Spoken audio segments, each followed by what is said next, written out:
मंच पे मौजूद दिल्ली की शिक्षा मंत्री, पावर मिनिस्टर आतिशी जी, हमारे पावर सेक्रेटरी शुरवीर सिंह जी, इस क्षेत्र के लोकल एमएलए अखिलेश त्रिपाठी जी, हमारे लोकल काउंसलर्स, यहाँ पे आए हुए डीटीएल के सभी अधिकारीगण, डीएमआरसी के सभी अधिकारीगण और आए हुए सभी भाइयों, बहनों, माताओं, बुजुर्गों, आप सब लोगों को मेरा नमस्कार, सबको मेरा प्रणाम। आज 42 नए चार्जिंग स्टेशंस और बनाए जा रहे हैं, चालू किए जा रहे हैं। 11 अभी कुछ महीने पहले चालू किए गए थे डीटीएल की तरफ से, तो ये टोटल 53 हुए। इसके साथ ही जो इलेक्ट्रिक व्हीकल पॉलिसी दिल्ली के अंदर बनाई गई थी वो काफ़ी तेज़ी से आगे बढ़ रही है। हम जानते हैं कि दिल्ली के अंदर पोल्यूशन को लेके काफ़ी समस्या रहती है। जब से हमारी सरकार आई है, कई क्षेत्रों में, शिक्षा में, स्वास्थ्य में, बिजली में, पानी में, कई क्षेत्रों में काफ़ी विकास हुआ। लेकिन एक क्षेत्र ऐसा था पोल्यूशन, जिसका समाधान करना बड़ा मुश्किल था। हवा में पोल्यूशन बहुत ज़्यादा था। जितने भी लोग मिलते थे वो कहते थे जी इसका भी कुछ करो, इसका भी कुछ करो।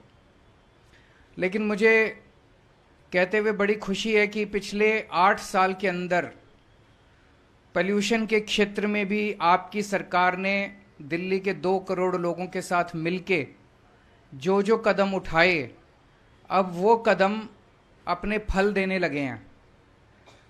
ये मैं नहीं कह रहा, डेटा बताता है कि 2014 में जो पोल्यूशन का लेवल था दिल्ली के अंदर हवा में, PM10 और PM 2.5, वो 30% कम हो गया है दिल्ली के अंदर। पहले दिल्ली में साल में ऐसे दिन जबकि सीवियर कैटेगरी का पोल्यूशन होता था, बहुत भारी पोल्यूशन होता था, 400 के ऊपर चला जाता था। ऐसे दिन अब गिने चुने रह गए हैं पूरे साल के अंदर। पहले कई होते थे, कई दिन सीवियर कैटेगरी का होता था, वैसे बहुत कम दिन रह गए हैं जबकि पोल्यूशन ज़्यादा होता है। अमूमन पूरे साल अब काफ़ी हवा की क्वालिटी काफ़ी अच्छी रहने लगी है। इसके लिए कई कदम उठाए गए। उसी दिशा में ये इलेक्ट्रिक व्हीकल्स को बढ़ावा देने का जो पूरा सिलसिला है ये चालू हुआ। 2 कारण है, एक तो कि इससे पोल्यूशन कम होगा और एक ये कि आने वाले समय में जो भविष्य है वो भविष्य पेट्रोल, डीजल, सीएनजी का नहीं है। वो भविष्य अब आने वाले समय में इलेक्ट्रिक व्हीकल्स का भविष्य है। तो हमने अगस्त 2020 में अपनी इलेक्ट्रिक व्हीकल पॉलिसी सबसे पहले बनाई थी। उस वक्त हमने टारगेट रखा था कि 2025 तक कम से कम जितने भी व्हीकल पूरी दिल्ली में नए खरीदे जाते हैं उसमें से 1/4 यानी कि 25% व्हीकल इलेक्ट्रिक व्हीकल होने चाहिए। 2020 में पॉलिसी बनाई थी, 5 साल का हमारा टारगेट था। आज मुझे कहते हुए खुशी हो रही है कि ऑलरेडी हम लोग 13% दिल्ली के अंदर अब जो नए व्हीकल खरीदे जा रहे हैं उसमें से 13% व्हीकल जो हैं वो इलेक्ट्रिक व्हीकल्स खरीदे जा रहे हैं। और जैसा आतिशी जी ने बताया कि पूरे देश में अगर नेशनल एवरेज लिया जाए, पूरे देश में जितने व्हीकल खरीदे जाते हैं उसका 6% केवल इलेक्ट्रिक व्हीकल होते हैं।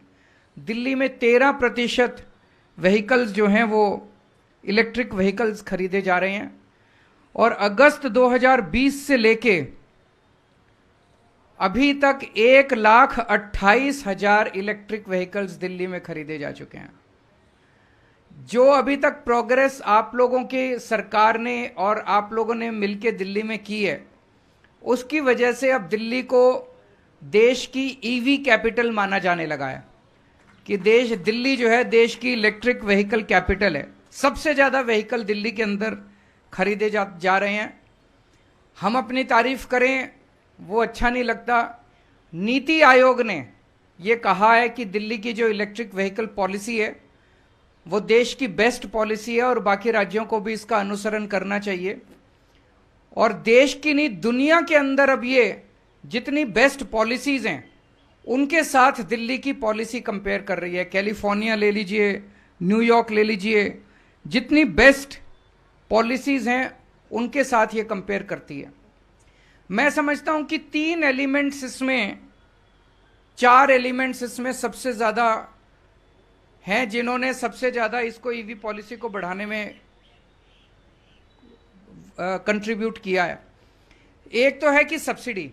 आप नया व्हीकल खरीदते हैं, इलेक्ट्रिक व्हीकल थोड़े से ज़्यादा महंगे हैं, नॉर्मल व्हीकल खरीदोगे उससे थोड़ा ज़्यादा महंगा इलेक्ट्रिक व्हीकल है, तो सरकार उस पर सब्सिडी देती है ताकि उसको आप खरीद सको। तो सब्सिडी एक कारण है जिसकी वजह से इलेक्ट्रिक व्हीकल की बिक्री ज़्यादा हो रही है। दूसरा है चार्जिंग स्टेशन।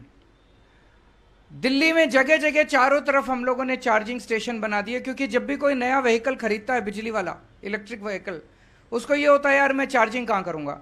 घर से निकला 3-4 किलोमीटर पे जाके मान लो कि डिस्चार्ज हो गया, तो मैं चार्जिंग कहाँ करूँगा। तो अगर चार्जिंग स्टेशंस का एडिक्वेट नेटवर्क नहीं बनेगा तब तक सक्सेसफुल नहीं हो सकती पॉलिसी। तो जितनी तेजी के साथ दिल्ली के अंदर नए नए चार्जिंग स्टेशंस बनाए जा रहे हैं उसने काफ़ी कंट्रीब्यूट किया है। तीसरा है रेट। जैसा भी आतिशी जी ने बताया, मैं भी इस पे थोड़ी चर्चा करूंगा कि जिस रेट पे 7 पैसे प्रति किलोमीटर का खर्चा आता है, अगर आप एक स्कूटर, इलेक्ट्रिक व्हीकल स्कूटर चलाते हो, तो इलेक्ट्रिक व्हीकल स्कूटर चलाने में पेट्रोल से अगर स्कूटर चलता है तो 2.25 रुपए प्रति किलोमीटर का खर्चा आता है, और अगर आप इलेक्ट्रिक व्हीकल से चलाते हो तो 7 पैसे प्रति किलोमीटर का खर्चा आता है। कोई कंपैरिजन ही नहीं है। ऐसे है जैसे कि फ्री में ही, बिजली वाला तो फ्री में ही चल रहा है। 3 व्हीलर, अगर आप 3 व्हीलर सीएनजी का 3 व्हीलर चलाते हो तो लगभग 2 रुपए 60 पैसे प्रति किलोमीटर का खर्चा आता है, और अगर आप सीएनजी से चलाते हो तो 9 पैसे प्रति किलोमीटर का खर्चा, सॉरी इससे इलेक्ट्रिक से चलाते हो तो 9 पैसे प्रति किलोमीटर का खर्चा आता है। आप अपनी कार अगर पेट्रोल से चलाते हो तो 7 रुपए प्रति किलोमीटर का खर्चा आता है, और अगर आप अपनी कार इलेक्ट्रिक व्हीकल कार है तो 36 पैसे प्रति किलोमीटर का खर्चा आता है। तो इसके बाद सारे जने जाके अब अपनी अपनी गाड़ियां बेच देना और इलेक्ट्रिक व्हीकल खरीद लेना। और चौथा सबसे बड़ा कारण है कि दिल्ली के लोगों ने बड़ा साथ दिया। लोगों ने जिस तरह से दोनों हाथों से इसको लैपअप किया पॉलिसी को, इतनी तेजी के साथ बढ़ के एक तरह से धीरे धीरे इलेक्ट्रिक व्हीकल जो है ये जन आंदोलन बनता जा रहा है। अब जितने भी लोग नए व्हीकल्स खरीदते हैं, मैक्सिमम लोग अब इसी को प्रेफर करते हैं। ये पॉलिसी देश में बेस्ट कैसी है? सबसे ज्यादा चार्जिंग स्टेशन आपके दिल्ली में है, सबसे ज्यादा पूरे देश भर में। पूरे देश में जितने चार्जिंग स्टेशन हैं उसमें से 1/3 चार्जिंग स्टेशन दिल्ली में है। सारे देश के चार्जिंग स्टेशन मिला लो, उसमें से 1/3 चार्जिंग स्टेशन दिल्ली में है। दिल्ली में 4,646 चार्जिंग पॉइंट हैं, 250 बैटरी स्वैपिंग स्टेशन हैं। इसमें आरडब्ल्यूएस ने, प्राइवेट लोगों ने, प्राइवेट इंडिविजुअल्स ने, बिजनेसमैन ने, डीटीएल ने, सरकार ने, सब लोगों ने हिस्सा लिया।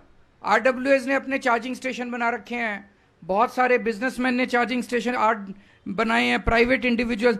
और ये पीपीपी मॉडल जो ट्रांसपोर्ट डिपार्टमेंट, पावर डिपार्टमेंट और दिल्ली डायलॉग कमीशन ने मिलकर ये जो पीपीपी मॉडल तैयार किया है, ये मॉडल अपने आप में एक बहुत बेहतरीन मॉडल है।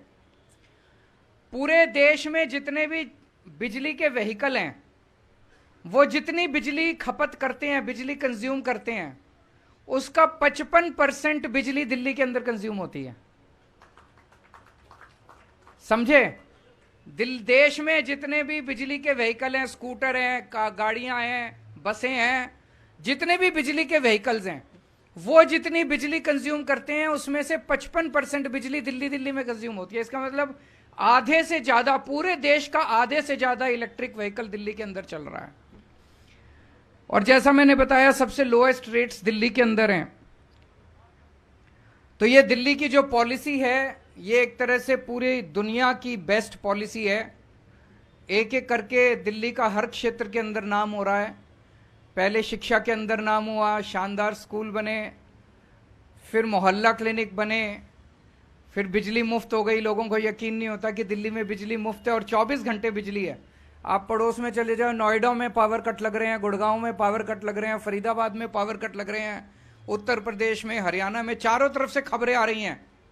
दिल्ली में पावर कट नहीं लग रहे, दिल्ली में 24 घंटे बिजली आती है और मुफ्त बिजली आती है। सो आप सब लोगों का सहयोग, इसके लिए बहुत बहुत शुक्रिया। और मैं अपने सभी डिपार्टमेंट्स को, सभी ऑफिसर्स को, सभी कर्मचारियों को बहुत बहुत बधाई देता हूँ इतना शानदार काम करने के लिए। बहुत बहुत शुक्रिया।